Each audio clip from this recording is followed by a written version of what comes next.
तं देशिकेन्द्रं परमं पवित्रं विश्वस्य पालं मधुरं यतीन्द्रं हिताय नृणां नरमूर्तिमन्तं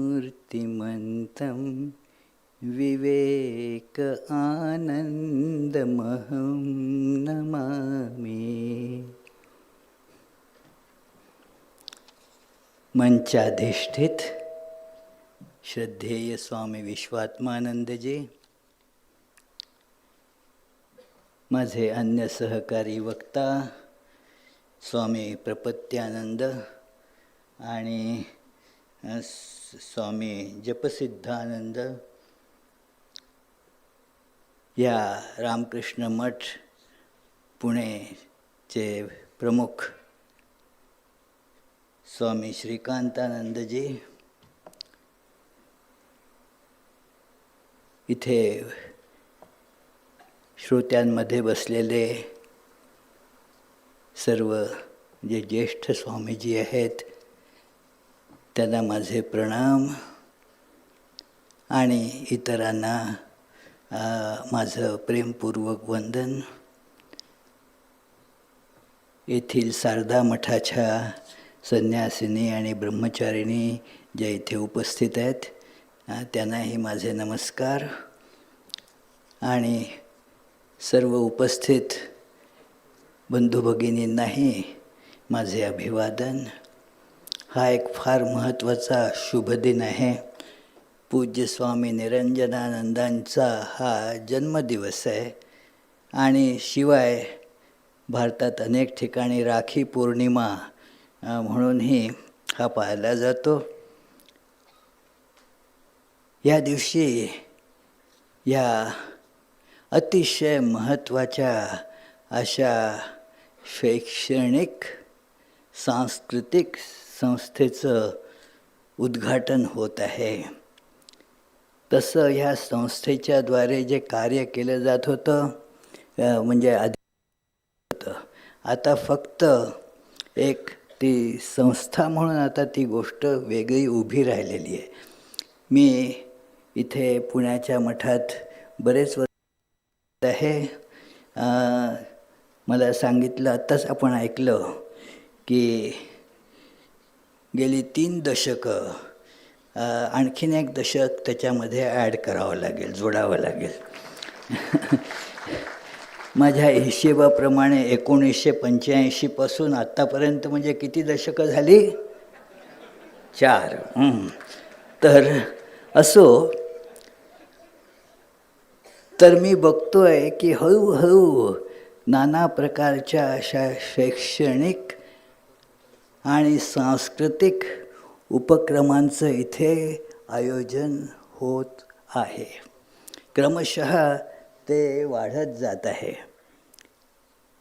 आणि म्हणून आता तेच एकत्रित करून आता एका वेगळ्या संस्थेच्या रूपाने ते तयार करण्याचा निर्णय एक प्रकारचा धाडसी कल्पक असा निर्णय स्वामी श्रीकांतानंदजींनी घेतला आणि आपल्या धडाडीनं तो पुढे नेला, पूर्णत्वास नेला. श्रीकांतानंदांची कार्याची पद्धत ही अतिशय वाखाणण्याजोगी आहे आणि आपल्या सगळ्यांना एक त्याच्यातून विशेष संदेश पण मिळत आहे. ते कसं की मागे राहतात, फारसे इकडे तिकडे समोर पुढे पुढे करण्याची त्यांची वृत्ती नाही. फार उड्या मारून काहीतरी करायचं, उगीचंच धावाधाव करायची असा प्रकार नाही. अगदी संयमाने लोकांशी मनमिळाऊपणे बोलून, त्यांना कामं वाटून देऊन आणि स्वतः अगदी शांतपणे राहणं आणि त्यातून सगळी कामं सिद्ध करून घेणं, हे त्यांचं एक महत्त्वाचं स्वभाव वैशिष्ट्य आहे. स्वामी विवेकानंदांनी जे कर्मयोगाबद्दल म्हटलं होतं की शांत प्रकृतीचा मनुष्यच खरोखर कार्य चांगलं करू शकतो. जो उगाचच खूप धावाधाव करतो त्याच्याकडनं काही फारसं कार्य वास्तविक होत नाही, कारण सगळी शक्ती ही उगाचच आरडाओरडा करण्यात, धावाधाव करण्यात नष्ट होते. आता याचं उदाहरण आपल्याला बघायचं असेल तर बघा, ही संस्था आणि इतरही त्यांनी त्यांच्या नेतृत्वाखाली इथे जी अनेक कार्य क्रमशः उभी राहिली आणि संचालित झाली. बघा कशी की काही गाजावाजा न करता ते कार्य पुढे जात राहिलं. तर म्हणून हा एक आपण म्हणू की त्यांनी जी इतकी कार्य उभी केली त्यात हा एक मानाचा शिरपेच खोवला गेलेला आहे. आणि ह्यातून पुढे कितीतरी पिढ्यांना मार्गदर्शन आणि मोठं सहाय्य लाभणार आहे. कशासाठी? आजच्या चर्चेचा विषय आहे की स्वामी विवेकानंद हे मनुष्यातील दिव्यत्वाचे उद्गाते असा विषय आहे चर्चेचा.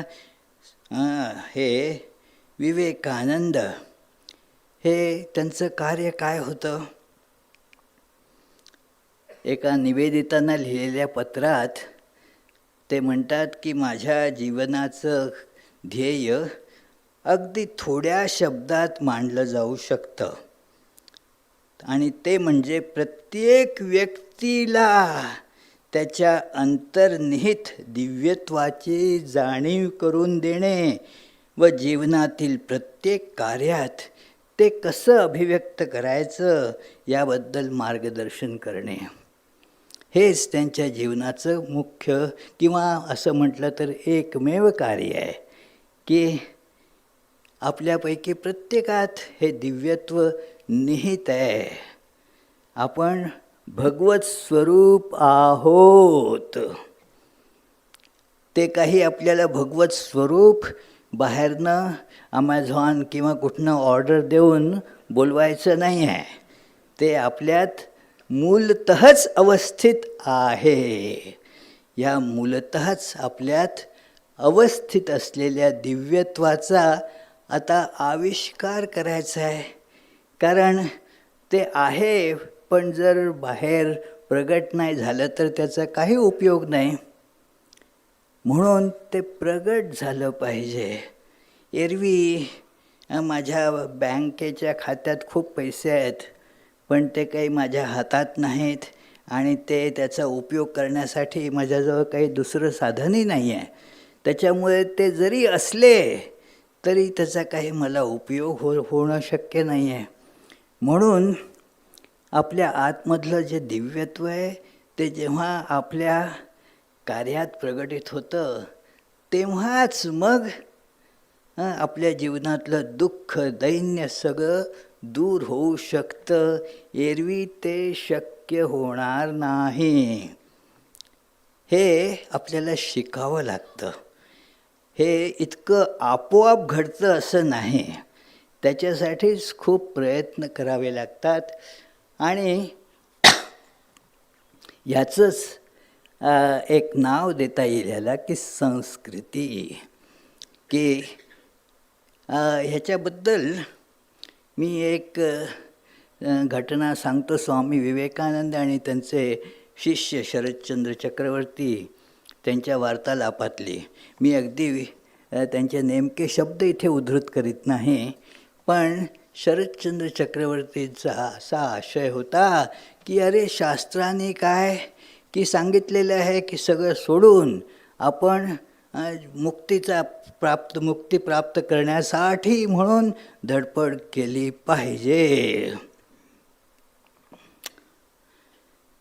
मग तुम्ही हे सगळं कशाला की आपल्याला हे शिक्षण संस्था उभारायच्या आहेत आणि संस्कृती आपली उन्नत करायची आहे, अनेक गोष्टी शिकवायच्या आहेत. हे सगळं करण्याचं कारण काय? स्वामीजी म्हणतात की हे सगळं जे शास्त्रांनी सांगितलेलं आहे ना, ते मनुष्यासाठी सांगितलेलं आहे. आधी तुम्हाला माणूस व्हावं लागेल. आपण माणसं कुठे आहोत? आपण 2 पायाची जनावरं आहोत, एवढंच. त्यांना काय माणूस म्हणायचं? की ज्यांना आपल्यातल्या ह्या दिव्यत्वाची काहीच जाणीव नाही. आपण आपल्या जीवनाला उन्नत केलं पाहिजे त्या दिशेनं, अशी काही प्रवृत्तीच मुळी निर्माण होत नाही. तेच इंद्रिय भोगांच्या मागे धावत सुटायचं, काही विचार करायचा नाही. अशानं आता तुम्ही अध्यात्माचा उपदेश कसा देणार? अगोदर मनुष्य बनावं लागेल. आणि म्हणून कितीतरी वेळा त्यांचं हे विधान आपल्याला वाचायला मिळतं की माणूस घडवणारं शिक्षण आपल्याला हवं आहे. आता माणूस घडवणारं शिक्षण म्हणजे काय? अहो, ते आपल्या सगळ्या शिक्षण संस्थांमध्ये आपण काय दुसऱ्या कुणाला प्रवेश देतो का? अहो उंदरांनो या, नाही, आमची शिक्षण संस्था तुमच्यासाठी आम्ही उघडी केली आहे, कुत्र्यांनो या, हरिणांनो या, असं चालतं का? कुणाला प्रवेश दिला जातो?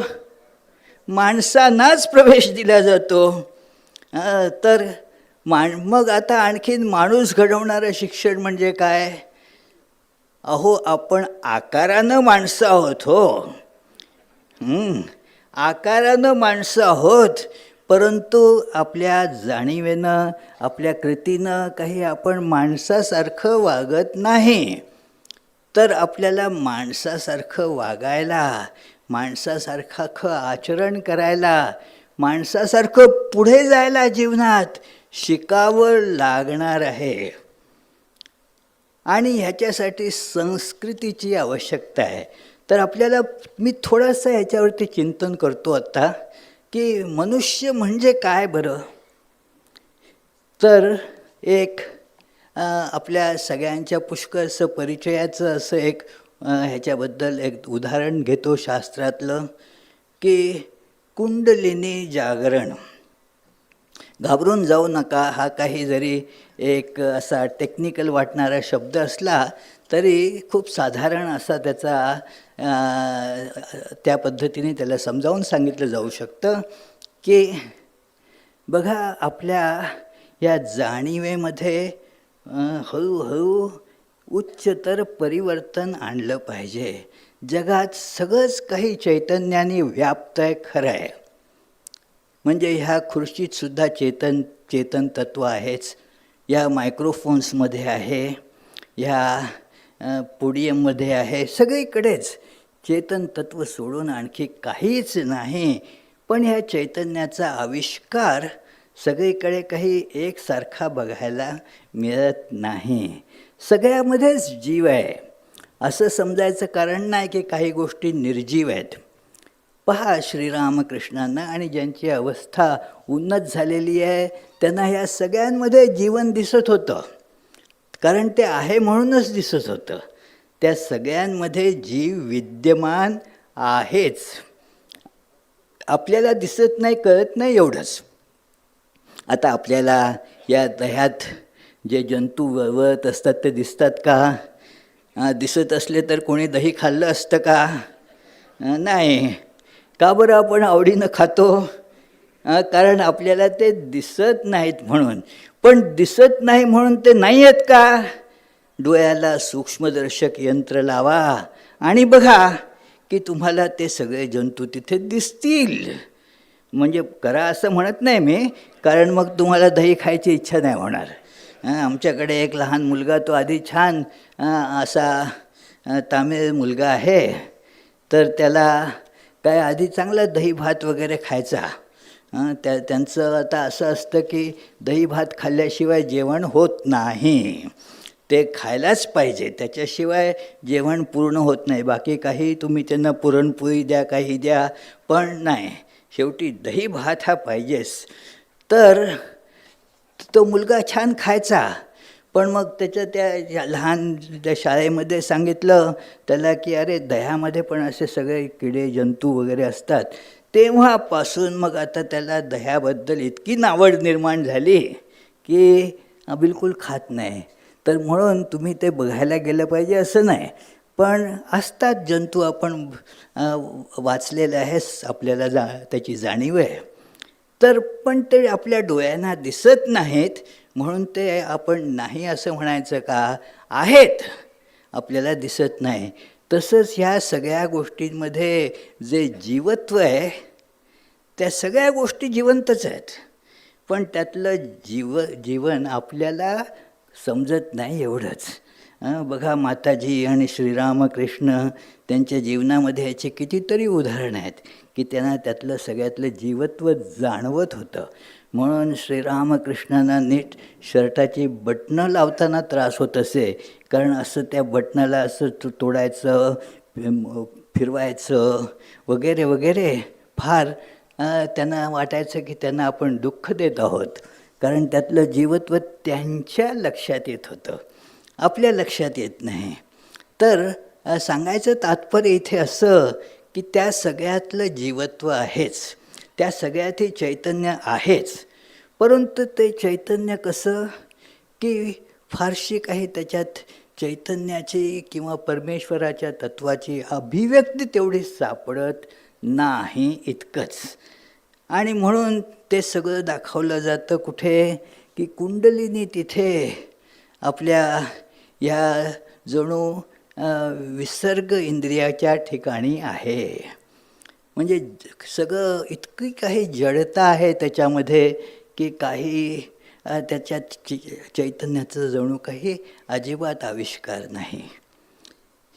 त्याच्या पुढचं, त्याच्यानंतरचं त्याची जी स्थिती आहे त्याला म्हटलं जातं की ही कुंडलिनी एक पायरी वर चढली की मग तिथे साधारण ज्यांना आपण जीव, जंतू, जनावरं वगैरे म्हणतो, तिथे त्या प्रकारची आता जाणीव निर्माण झालेली आहे. आणि तिथे काय चालतं मग? दोन गोष्टी, अन्न मिळवण्यासाठी धडपड. आता ह्या ठिकाणी धडपड आहे, अन्न मिळवणं आणि आपली वीण वाढवणं, प्रोक्रिएशन. ह्या दोन्ही गोष्टी तिथे संभवतात. म्हणून दिसतं आपल्याला की सगळी जनावरं, सगळे पशु पक्षी ह्याच्यासाठी प्रयत्नरत असतात की अन्न मिळवा खायसाठी. आणि ह्या गोष्टी आता मनुष्यसुद्धा तसं बघितलं तर जनावरच आहे, तर त्यालासुद्धा लागू पडतातच. पण आणखीन एक गोष्ट मनुष्यात दिसून येते आणि तिथे मग ही कुंडलिनी जणू पुढच्या पातळीवर, म्हणजे आपल्या बिंबीच्या पातळीवरती जळून चढलेली आहेत. ही सगळी म्हणजे काय, ज्याला म्हणतात की सांकेतिक वर्णन आहेत. बरं, असं समजू नका की ती बेंबी कापली तर तिकडे निघेल, असं काही नाही. प्रिय असं समज करून घेऊ नका की चला कुंडलिनीला आपण कापून असं बाहेर काढू, नाही. तर तिथे या ठिकाणी कुंडलिनी आहे, तर ती बेंबीपर्यंत चढलेली का दाखवली जाते की तिथे मनुष्याचं ह्या अन्य पशूंच्या व्यतिरिक्त असं वैशिष्ट्य दिसून येतं.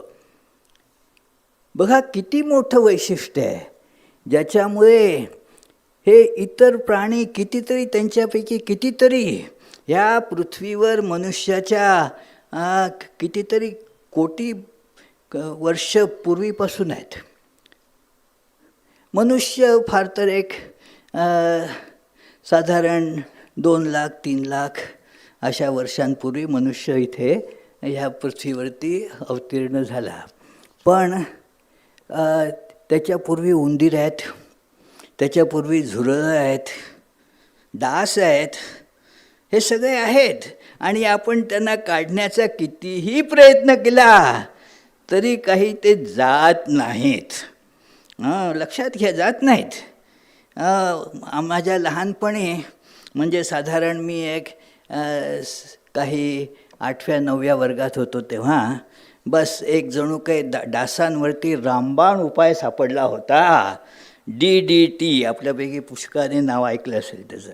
बस आता डास संपलेच समजा, डास संपले, मलेरिया संपला. पण डासांनी त्याला पचवलं, त्या DDTला पचवलं. नंतर अनेक वर्षांनी मी बघितलं त्या DDTचा सगळीकडे माणसांना त्रास होत असे, पण डासांना नाही. त्या DDTच्या ड्रमवरतीच मी डास बसलेला बघितला बघा. नाही, खरं सांगतो. तर हे काय की ही उन्नती तिथपर्यंत झालेली आहे.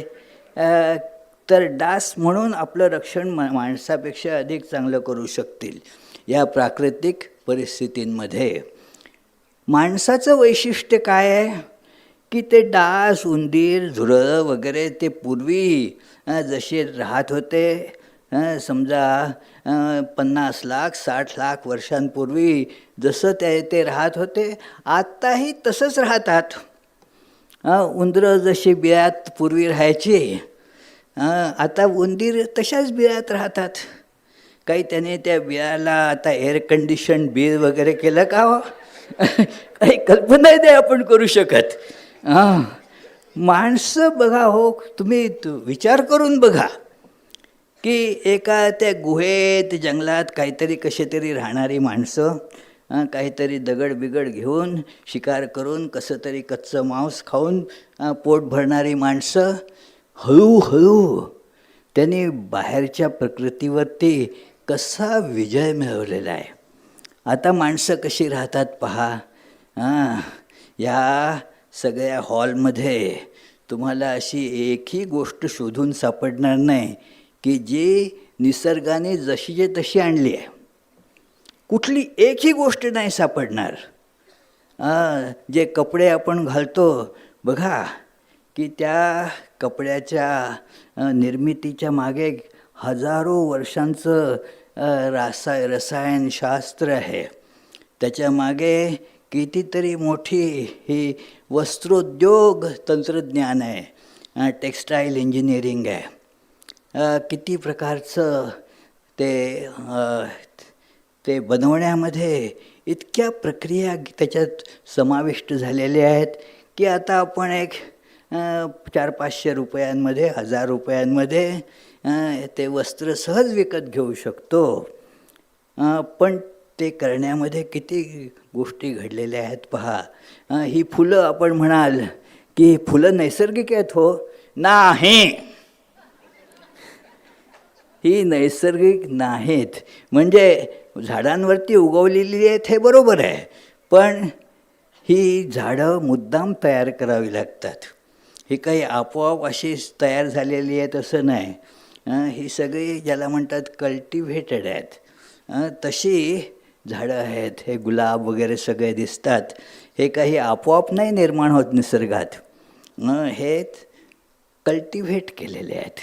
आपण आंबे म्हणतो, काय सगळे आंबे ते कलमी आंबे आहेत. कलमी म्हणजे काय की कलम करून मुद्दाम त्या प्रजाती तयार केलेल्या आहेत. तर म्हणजे काय की मनुष्याने बघा आपल्या जीवनात केवढी मोठी उत्क्रांती घडवून आणलेली आहे. आणि ही या कुंडलिनीच्या ह्या चढणीत प्रदर्शित केली जाते की आता त्या जननेंद्रियापासून ती कुंडलिनी ही बेंबीपर्यंत आलेली आहे.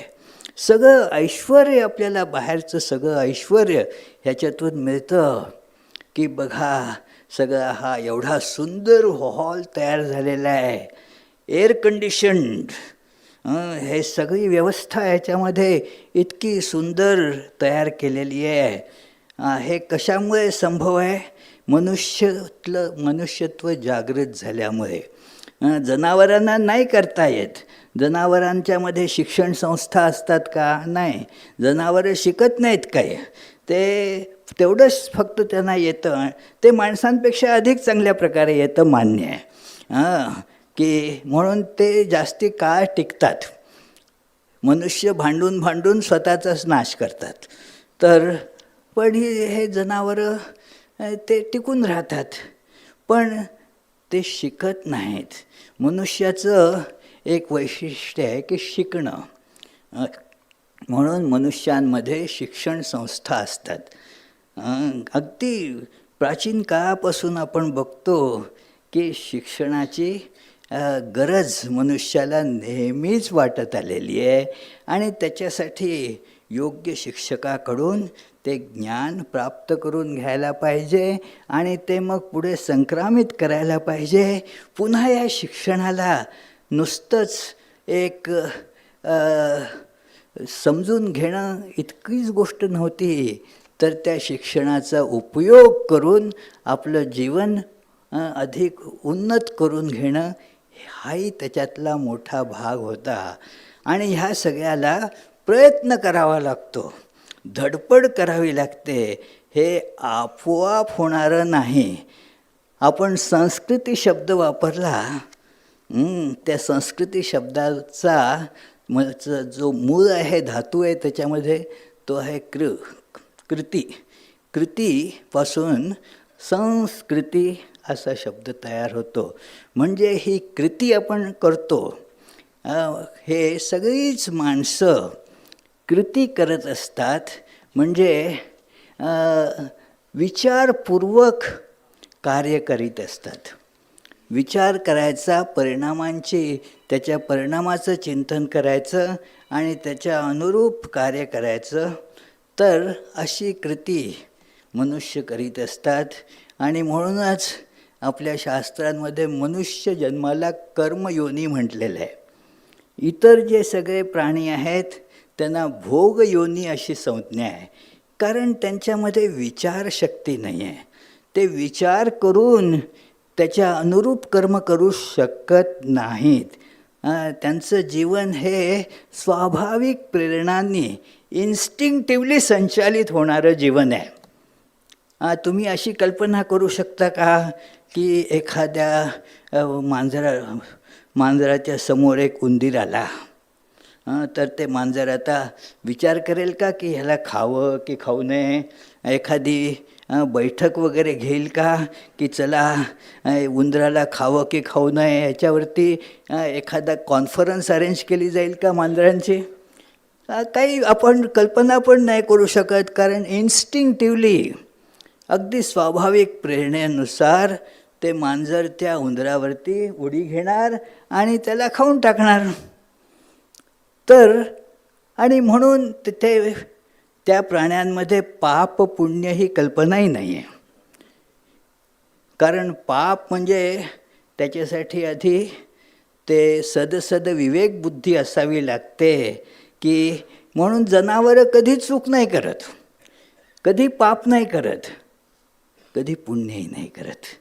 तर मनुष्यासाठी हे निकष लागू होतात की पाप करू शकतो. कारण पाप म्हणजे काय की माझी सदसद विवेक बुद्धी मला एक सांगत आहे करायला, मी ते न करता त्याच्या विपरीत काहीतरी केलं तर त्याचं नाव आहे मी पाप केलं.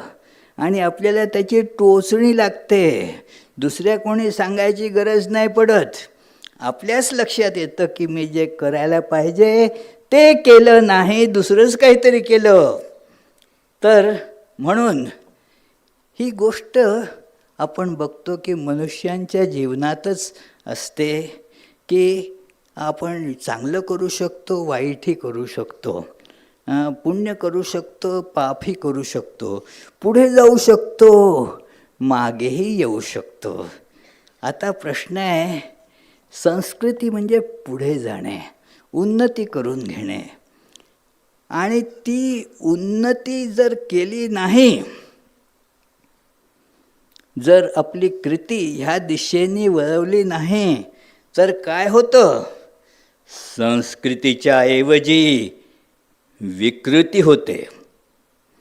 संस्कृतीसाठी जर प्रयत्न केला नाही तर त्याची विकृती होते. म्हणून त्याच्यासाठी जाणीवपूर्वक आणि पूर्ण शक्तीनिशी प्रयत्न करावा लागतो. कारण संस्कृतीचं संवर्धन म्हणजे ही एक आपल्याला चढण असते. त्या चढणीवरती चढायसाठी म्हणजे प्रयत्न करावे लागतात. आता पर्वतीवरती जायचं, चढायचं, तर मग काय प्रयत्न करावा लागतो ना. मी जात असे पूर्वी, आता सध्या वेळ नाही आहे, नाहीतर माझं पुण्यात आल्यावर मोठी आवड असे की चला पर्वतीवर चढायला जाऊ. आणि मग वरती चढता चढता धाप लागायची, कारण प्रयत्न करावा लागतो. जर उलटं खालती यायचं तर काही प्रयत्न करावा लागतो का? ते आपोआपच येतो आपण. तिथे पाणी वरती चढवायचं तर तुम्हाला ते पंप लावावा लागतो. पाणी खालती आणण्यासाठी काय करावं लागतं का? ते आपोआपच खालती येतं त्याच्या गतीनुसार. म्हणून जीवन हे विकृत आपोआपच होतं. जर प्रयत्न नाही केला, चांगलं घडवण्यासाठी प्रयत्न नाही केला, संस्कृतीसाठी प्रयत्न नाही केला, तर जे होईल आपोआपच होईल. त्याचंच नाव विकृती. आताच ह्या माझ्या व्याख्यानाच्या पूर्वी आपल्या श्रीकांतानंदजींनी सांगितलं होतं की पुणे म्हणजे संस्कृतीचं माहेरघर आहे. आहे, ठीक आहे, संस्कृतीचं माहेरघर आहे. पण बऱ्याच वर्षांपूर्वी पुण्यात एका भक्तांनी मला सांगितलं, पुण्याचाच भक्त बरं, म्हणजे असं की मी पुण्याच्या बाहेरचा कोणीतरी येऊन सांगतो आहे असं नाही, पुण्यातल्याच एका भक्तांनी सांगितलं. म्हणजे पुणेकर ह्या बाबतीत मोठे सेन्सिटिव्ह असतात. असो, तर त्यांनी सांगितलं, हो ते पुणे संस्कृतीचं माहेरघर आहे, बरोबर आहे, पण त्या संस्कृतीचं आता लग्न होऊन खूप वर्ष झाली, आता ती पुण्यात सापडत नाही.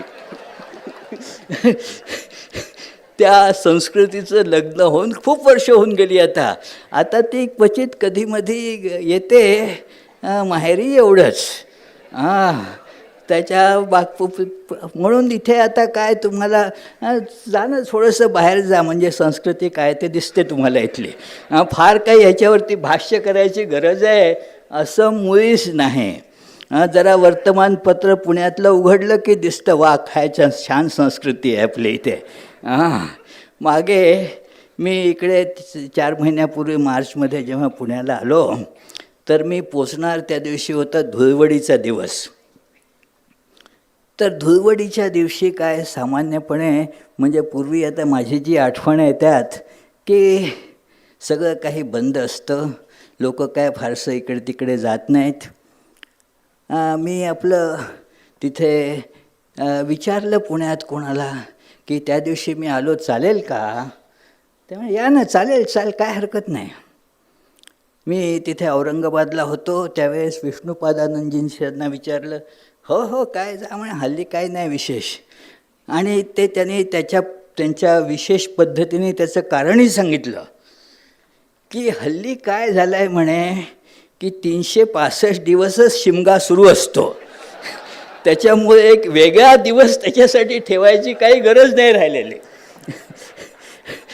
तर बघा मित्र, हे काय विनोदी भाषण आहे का? विनोदी भाषण नाही आहे.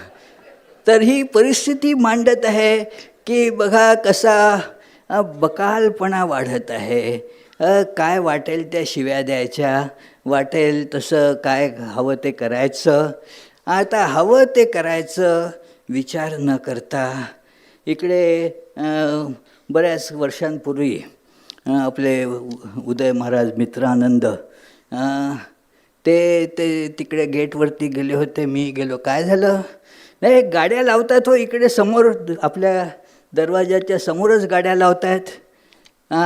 मी पोलिसाला म्हटलं, तर पोलीस म्हणे काय करायचं, किती वेळा सांगितलं त्यांना. आणि मग त्यांनी आणखीन एक गोष्ट त्याच्याबद्दल पोलिसाच्या मुखातली गोष्ट सांगितली.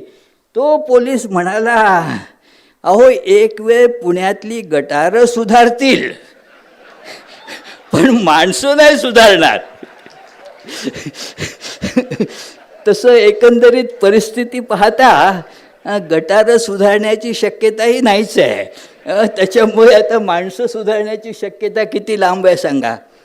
तर म्हणून काय आपल्याला भरसक, ज्याला हिंदीत म्हणतात भरसक, खूप जोराचा प्रयत्न करावा लागणार आहे, खूप जोमाने प्रयत्न करावा लागणार आहे, कारण आपल्याला पुढे जायचं आहे. ही अशी परिस्थिती आहे, ठीक आहे, पण परिस्थिती कशी असली तरी निराश होता कामा नये. आपण जोमाने पुढे जायला पाहिजे. आणि अशा प्रकारच्या ह्या संस्थेचं जिथे आपल्याला ही संस्कृती संवर्धन मिळेल, आध्यात्मिक जीवन ही पुढची गोष्ट आहे. जेव्हा ही कुंडलिनी आपल्या हृदयापर्यंत चढेल तेव्हा मग ह्याची जाणीव होऊ शकते की मी कोण आहे, माझं स्वरूप काय आहे, हे जग म्हणजे काय आहे. अशा आध्यात्मिक चिंतनाचा प्रारंभ त्या अवस्थेत होऊ शकतो.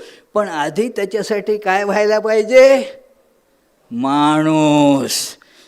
माणूस म्हणजे नुसतं स्ट्रक्चरली मनुष्य नव्हे, फंक्शनली मनुष्य पाहिजे. स्ट्रक्चरली मनुष्य आणि फंक्शनली जनावर, अशी सध्या स्थिती असली तर मग त्याचा काही उपयोग नाही. आपण हे आपल्यातलं मनुष्यत्व जागवायचं आहे. हे मनुष्यत्व जागवणं ही आध्यात्मिकतेसाठी ही एक पायाभूत आवश्यकता आहे. आणि म्हणून अशा ह्या संस्थेची आवश्यकता खूप खूप मोठी आहे की ज्याच्यामुळे आपल्या जीवनाला हे वळण लागेल की हो, मी मनुष्य असल्यामुळे मला आता जीवनामध्ये ह्या उच्च गोष्टी बाणवाव्या लागतील. पहा, तिथे विकास होतो. ज्ञान, विज्ञान, संस्कृती, कला, ह्या सगळ्या गुणांचा विकास तिथे होतो. विवेकानंदाने त्याच्यावरती कितीतरी छान विचार मांडलेले आहेत की जीवनामध्ये ज्याला म्हणतात कला, संगीत म्हणून आपण इथे बघता संगीत कलेचं की चित्र लावलेली आहेत. बाहेरच नटराजाची मोठी मूर्ती लावलेली आहे. का बरं? ह्या सगळ्या प्रतिकात्मक गोष्टी आहेत की ह्या ठिकाणी कलेला प्रोत्साहन दिलं जाईल. नाना प्रकारच्या कला असतात. तिथेही आपण बघतो की ही मनुष्याची निर्मिती आहे. कोकिळेचा आवाज स्वाभाविकच गोड असतो, परंतु आणि काही पक्षी हे जसं कोणी काही म्हणेल किंवा जसा आवाज येईल अगदी त्याच सुरात आवाज काढू शकतात, पण त्याला काही संगीत म्हणता येत नाही. संगीत माणसासाठी, संगीत ही एक फार मोठी उन्नतीकर अशी कला आहे. त्याची उन्नती घडली पाहिजे. आपल्या जीवनाच्या उन्नतीत त्याचं एक मोठं योगदान आहे की ते केलं पाहिजे. कितीतरी शास्त्र आहेत, त्यांचं शिक्षण चांगल्या प्रकारे घेतलं पाहिजे की व्यावहारिक स्तरावरती त्याचा आपल्याला उपयोग करता येऊ शकतो. ही गोष्ट सगळी मोठी व्यावहारिक स्तरावरती ही आणायला पाहिजे की आपण पुढे जावं. आपल्या समोर कितीतरी गोष्टी, कितीतरी मार्ग उपलब्ध आहेत. त्या मार्गाने पुढे जायला पाहिजे. आपल्यातलं दिव्यत्व हे आपल्याला प्रगट करायचं आहे.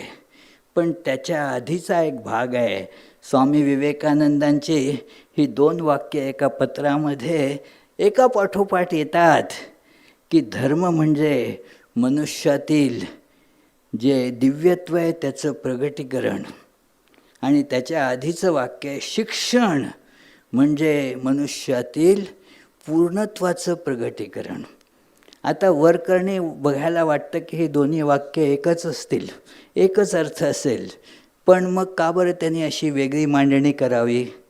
कारण शिक्षण ही गोष्ट त्याच्यासाठी एक पायाभूत अशी गोष्ट आहे की जिथे आपल्याला या मनुष्यत्वाचा विकास होईल. म्हणजे आपल्यातले कलागुण प्रत्येकामध्ये असतात, ते प्रगट झाले पाहिजेत. त्याच्या प्रगटीकरणासाठी प्रयत्न करणं आवश्यक आहे. ते आहे आपल्यात, प्रश्नच येत नाही. एक आम्हाला छान लहानपणी कविता होती रेव्हरंड नारायण वामन टिळकांची, की एखादा विद्यार्थी म्हणजे कसा असतो, तर ते म्हणतात तिथे की रेणूहुनी अतिसूक्ष्म बियात राही, विस्तीर्ण पिप्पल जया समवृक्ष नाही. या अल्पमुग्ध शिशूच्या लघुचेतसात, नांदे तसाच गुणवृक्ष जया न अंत. तर हे सगळे गुण आपल्यामध्ये असतात, कलागुण असतात, नाना प्रकारच्या कला असतात. आणि ह्या कलांचा काय उपयोग होतो जीवनामध्ये? कला जसं की संगीत कला आहे, चित्रकला आहे. ह्या गोष्टी आपल्याला जो बाह्य आकार दिसतो त्याच्या पलीकडे जायला मदत करतात. म्हणून जसं की कवी आहे, हिंदीत म्हण आहे, जो न देखे रवी सो देखे कवी. जी गोष्ट म्हणजे साधारण दृष्टीला दिसत नाही ती कवीला दिसून येते. म्हणजे त्या गोष्टीच्या मागे लपलेलं जे की आपल्या वैज्ञानिक भाषेमध्ये व्यक्त करता येत नाही पण आहे, त्याच्याकडे ते काव्य अंगुली निर्देश करतं. संगीत हेही आपल्या अंतरी जे आपल्यातलं दिव्यत्व आहे त्याला जागृत करायसाठी मदत करीत असतं. म्हणून या सगळ्याची आवश्यकता आहे की आपलं नाना प्रकारचं ज्ञान विकसित करा, शिका. त्याबरोबरच म्हणजे वेगळं असं करायला पाहिजे असं काही नाही, त्याबरोबरच आपण आत्मा आहोत, आपलं स्वरूप चैतन्यमय आहे याचीही जाणीव ठेवली पाहिजे. जसजसं आपण आपली ही संस्कृतीचा विकास होईल आपल्यातल्या, तसतसं आपल्याला ह्या आत्मतत्वाची जाणीव देखील अधिक होऊ लागेल. एरवी आपण काही नाही अगदी आळशी मनुष्यासारखं जीवन जगत राहिलो तर त्याला काय पुढे जाता येणार नाही. आपण आळस झटकून टाकला पाहिजे आणि ही विकृती आपल्यात येऊ देता कामा नये. किती प्रकारची विकृती बघा ना. भाषा ही एक फार महत्त्वाची गोष्ट आहे. अगदी प्रत्येक भाषेची आपली एक प्रकृती आहे. त्या भाषेत बोलताना त्या भाषेचाच अवलंब केला पाहिजे. उगाच काहीतरी मधनंच दुसरे कुठले तरी शब्द टाकायचे, कारण भाषा येतच नाही. पूर्वी एकेकाळी पुण्यातली मराठी भाषा म्हणजे किती समृद्ध होती. आता काही मला वेगळं सांगायची गरज नाही. काय की कुठली मराठी बोलतो आहे, कुठली मराठी ऐकतो आहे मला कळतच नाही. मी आता अमेरिकेत 25 वर्ष आहे. तिथे क्वचितच मी मराठीत बोलत असतो, नाहीच. पण पहा, मी व्याख्यान देतो आहे मराठीत, मी किती इंग्रजी शब्द वापरले पहा. का बरं? कारण ही एक संस्कृती आहे. या संस्कृतीला ह्या जपण्यामध्ये, त्याचा विकास करण्यामध्ये फार महत्त्वाची सत्य, आध्यात्मिक जीवनाची सत्य निगडीत आहेत त्याच्याशी. हे आत्ता आपण ऐकली 2 महत्त्वाची व्याख्यानं. माझ्या आधी फार सुंदर व्याख्यानं होते की कसं ह्या स्वामी विवेकानंदांच्या वाङ्मयाच्या संदेशानं कसं लोकांचं जीवन बदललं. आपले स्वामी प्रपत्यानंदाने खूप महत्त्वाची उदाहरणं दिली की कसं नीतिमत्तेला धरून राहायचं हे विवेकानंदांच्या त्या वाङ्मयानं त्यांना शिकवलं. यांनी सांगितलं आपले जपसिद्धानंदांनी की कसं संस्कृती आणि संस्कृत ह्यांचा संबंध आहे. तर ह्या गोष्टी फार महत्त्वाच्या आहेत. की भाषा. म्हणून स्वामी रंगनाथानंदजींनी जेव्हा ही अशी संस्था हैदराबादला सुरू केली, ते आधी इन्स्टिट्यूट ऑफ कल्चर गोलपार्क तिकडे होते, तिथेही त्यांनी ह्या संस्थेमध्ये फार रस घेतला होता की बघा ह्याच्यात काय, ह्याचं काय महत्त्व आहे. तर भाषेच्या माध्यमातूनच सगळ्या ह्या गुणांचा विकास चांगला होतो. म्हणून आपली भाषा, तिचं संवर्धन केलं पाहिजे, तिच्याकडे लक्ष दिलं पाहिजे. ती एक महत्त्वाची गोष्ट आहे हे लक्षात घेतलं पाहिजे. भाषा काय काही असली तरी असं नाही विचार करायचा. भाषा हे एक महत्त्वाचं माध्यम आहे. तर म्हणून त्यांनी त्याला नाव दिलं हैदराबादमध्ये वाणी संस्था, की भाषेचं ज्ञान फार महत्त्वाची गोष्ट आहे, की भाषेच्या ज्ञानातूनच बाकी सगळ्या ज्ञानांचा आपल्यामध्ये त्याचा प्रवेश होतो. म्हणून भाषा ही फार महत्त्वाची आहे. आणि ही हा एक संस्कृतीचा भाग आहे, की संस्कृतीची उन्नती अशा प्रकारे आपण केली. भाषा, कला, संगीत, तत्त्वज्ञान या सगळ्या गोष्टी विकसित केल्या तर त्याचा निश्चितच आपल्याला दिव्यत्वाच्या प्राप्तीसाठी, दिव्यत्वाच्या उत्कर्षासाठी लाभ होऊ शकतो. मी माझं भाषण लांबलेलं आहे, कारण मला तसा आदेश आला होता की थोडंसं वाढवा. त्याचं कारण होतं असो.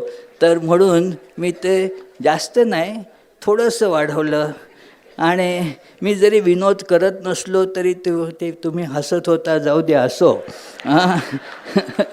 काय पुण्यात म्हणजे लोकांना विनोद फारच आवश्यक असतो. की अगदी कुणाच्या मर्तिकाची शोकसभा असली ना तरी तिथेही विनोद पाहिजे म्हणे. आता तर मी तसा काही विनोदी वक्ता नाही, पण तरीसुद्धा तुम्ही हसलात तर चांगलं आहे, रडण्यापेक्षा हसणं बरं असो. तर ह्या सभेमध्ये आजच्या ह्या कार्यक्रमासाठी मला श्रीकांतानंदजींनी आदरपूर्वक निमंत्रण दिलं. ठीक आहे, तिकिटाचे पैसे दिले नाहीत, त्यांनी द्यायची गरज नाही, मला ते कसे वसूल करायचे हे माहीत आहे.